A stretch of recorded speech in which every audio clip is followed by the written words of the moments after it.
Money flow has been pre-configured with weekly pay periods that run from Friday to the following Thursday. How you update these pay periods will depend on how often you get paid and on what day of the week you get paid. To demonstrate what you need to do to set up your pay intervals, I'll be using the pay periods master table, which you can get to from the database section. If you get paid weekly on Friday, you're already done. The rest of us will need to make a few changes. Let's start by figuring out how many pay periods you have in a year so you can remove the ones you don't need. If you get paid weekly, you have 52, so you won't need to delete any. If you get paid biweekly, meaning every 2 weeks, you only need 26 pay periods. If your pay interval is semi-monthly, which is twice a month, you only need 24. If you get paid monthly on the first day of the month, you really don't need to keep track of your pay periods separately. You can just manage your finances by the month. However, if you get paid on a day other than the first of the month, in most cases, I still recommend that you configure 12 pay periods, and I'll explain why in a minute. If you get paid at some fixed interval that I haven't mentioned, you'll need to determine for yourself how many pay periods you have in a year. So now that you know how many pay periods you need, let's remove the extra ones. For the sake of this video, let's suppose I get paid bi-weekly, which means I need 26 pay periods for a year.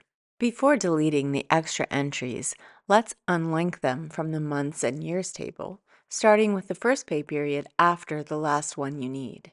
So for my example, I'll start unlinking at pay period 27 and unlink the month by clicking on the month and then unlink page. You can repeat this change in bulk for the additional unused pay periods for the year by clicking the small circle in the lower right-hand corner and dragging it down the column.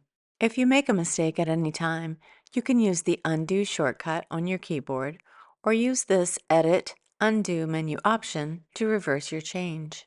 Next, repeat that process to unlink the year from the first unused pay period, then drag the change down for the remaining pay periods in the year. Now we're ready to delete the rows.